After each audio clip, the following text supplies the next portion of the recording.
1 தீமோத்தேயு 11ஆம் அதிகாரம் 16ஆம் வசனம். ஆகிலும் ஒருவன் வாக்குவாதம் செய்ய மனதாய் இருந்தால் எங்களுக்கும் தேவனுடைய சபைகளுக்கும் அப்படிப்பட்ட வழக்கம் இல்லை என்று அறிய கடவன். அங்கே ஆரம்பிக்கும் போதே ஆகிலும்னு ஆரம்பிக்கு இந்த வசனம். இப்போ முன்னால் சொல்லப்பட்டிருப்பது என்ன?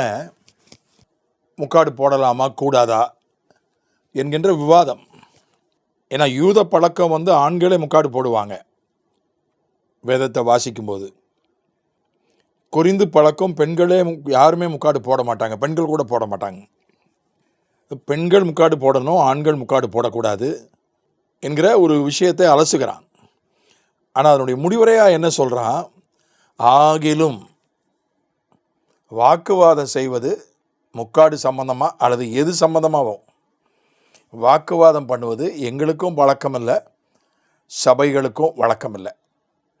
இதுவரை நான் வாக்குவாதம் பண்ணினதே இல்லைன்னு சொல்ல முடியல, வழக்கம் கிடையாது, வழக்கமாக்கி கொள்ளவில்லை.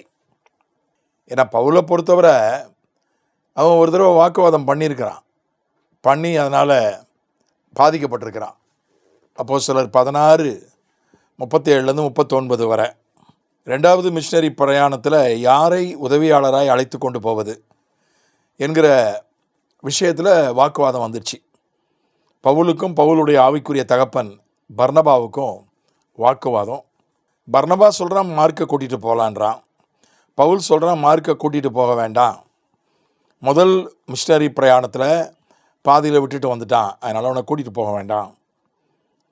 2 பேரும் வாக்குவாதம் வந்துச்சு. வாக்குவாதம் கடும் கோபம் உண்டு, ஒருவரை விட்டு ஒருவர் பிரிந்து விட்டார்கள். அதனால் வாக்குவாதம் பண்ணி ஏற்கனவே பவுலுக்கு அனுபவம் இருக்குது. அதனால தான் நாங்கள் இதுவரை வாக்குவாதம் பண்ணினது இல்லைன்னு சொல்லலை, வாக்குவாதம் பண்ணுவது எங்களுக்கு வழக்கம் அல்ல. ஒரு விஷயம் எப்போ பழக்கமாகுது? 21 நாள்லேருந்து 42 நாள் வரைக்கும் ஒரு விஷயத்தை தொடர்ந்து செய்யும்போது அது பழக்கமாக மாறிவிடுகிறது என்று உளவியல் அறிஞர்கள் சொல்கிறார்கள். அப்போது ஒரு விஷயத்தை 21 தடவை அல்லது 42 தடவை திரும்ப திரும்ப செஞ்சாதான், குறைந்தபட்சம் 21 தடவை செய்யணும், அப்போ தான் அது வழக்கமாக மாறும். சில விஷயங்கள் நமக்கு பழக்கமாக இருக்குது. குளிப்பது, பல் துலக்குவது, தூங்குவது, இதெல்லாம் ஒரு வழக்கமாக வைத்திருக்கிறோம். அது எங்களுக்கு வழக்கம் இல்லை என்று சொல்கிறான். இந்த வழக்கம் அப்படியே நீண்டால் அது நோயாக மாறிவிடுகிறது. 1 தீமோத்தேயு 6:4 வாசிக்கிறோம். வாக்குவாதங்களை பற்றி நோய் கொண்டவனுமாய் இருக்கிறான் என்று 1 தீமோத்தேயு 6:4 வாசிக்கிறோம்.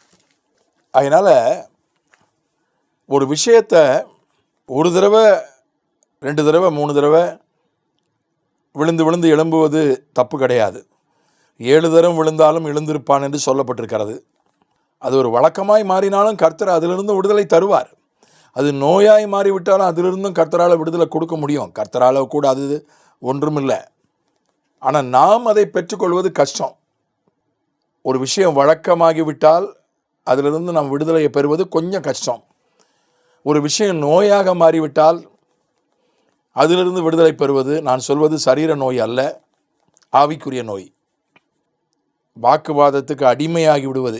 சிலர் பாருங்கள் எதுக்குனாலும் ஆர்கியூ பண்ணுவாங்க, எதையுமே ஒரு வாக்கையே வாக்குவாதம், அவங்களுக்கு வாக்கே கிடையாது, வாக்குவாதம் தான் தெரியும். எதை எடுத்தாலும் அதில் ஒரு வாக்குவாதம் பண்ணுவாங்க. வாக்குவாதம் பண்ணுவதற்கு வாய்ப்பு கிடைக்காதா என்று காத்திருப்பாங்க. அது அவங்களையும் அறியாமல் அதற்கு அவர்கள் அடிமையாகி விட்டார்கள். நிறைய பேரை பார்த்துருக்கேன், சிலரை பார்த்துருக்கேன். அதனால் எந்த நிலையிலும் கர்த்தர் நமக்கு விடுதலை கொடுப்பார். அது நோய் என்கிற அளவுக்கு முற்றி போயிருந்தாலும்.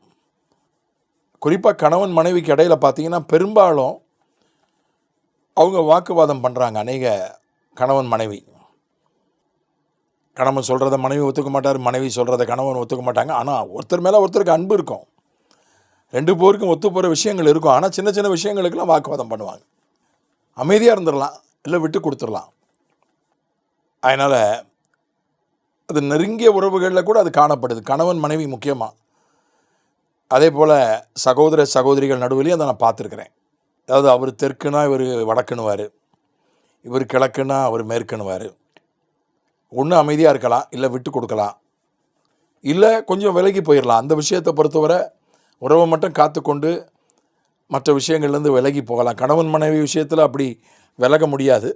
மற்ற உறவுகளை நான் சொல்கிறேன். அதனால் முக்காடு போடணும், பெண்கள் முக்காடு போடணும், ஆண்கள் முக்காடு போடக்கூடாது என்று தன் கருத்தை சொல்லிவிட்டு, இதில் யாராவது வாக்குவாதம் பண்ண வந்தால், நான் வாக்குவாதம் பண்ண வரலை, நான் முக்காடு போட மாட்டேன்னு ஒரு பெண் வரா, பவுல்கிட்ட வந்து வாக்குவாதம் பண்ணுறா, எப்பா நீ போடாட்டாலும் பரவாயில்ல, உங்ககிட்ட நான் வாக்குவாதம் பண்ண மாட்டேன் என்கிற அர்த்தத்தில் தான் பவுல் இந்த இடத்துல சொல்கிறார். சபையும் வாக்குவாதம் பண்ணக்கூடாது, விவாதம் பண்ணலாம். விவாதம் என்பது ஒரு பொருளை அலசி ஆராய்வது, ஒரு பொருளை பற்றி, ஒரு தலைப்பை பற்றி உரையாடல் நிகழ்த்துவது, அது விவாதம், டிஸ்கஷன். வாக்குவாதம் என்பது அப்படி அல்ல.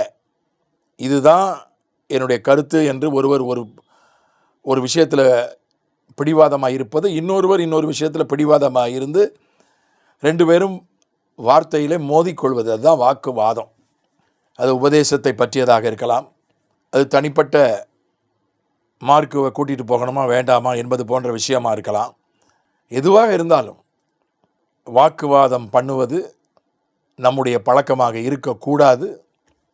வாக்குவாதத்தை நோயாக கொண்டிருக்கிறவர்களை விட்டு நம்ம விலக வேண்டும். ஆமென்.